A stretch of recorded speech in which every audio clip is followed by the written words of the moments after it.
శ్రీమతే రామానుజన్మ అందరికీ దాసోహమండి. ఈరోజు ధనుర్మాసంలో 25వ రోజు.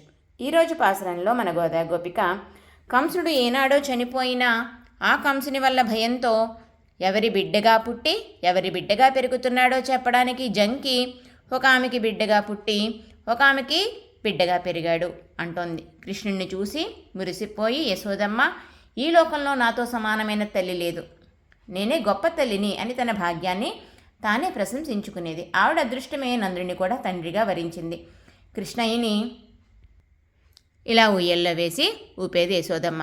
ఆ సమయంలో ఎవరైనా ఇంటికి వచ్చిన వాళ్ళు మీ నాన్న ఏడి అని కృష్ణయ్యని అడిగితే వచ్చిరే అనే మాటలు మాట్లాడుతూ నందుడి వైపు చూపించేవాడట.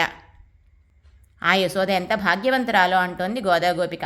ఇంకా సాక్షాత్తుగా లక్ష్మియే పొందాలి అని కోరదగిన నీ ఐశ్వర్యాన్ని వీరచరిత్రని కీర్తించి మేము శ్రమను మరిచి ఆనందిస్తున్నాము అంటోంది గోదా గోపిక.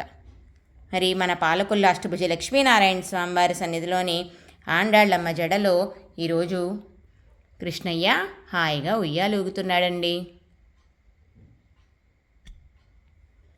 శ్రీమతే రామానుజాయ నమః.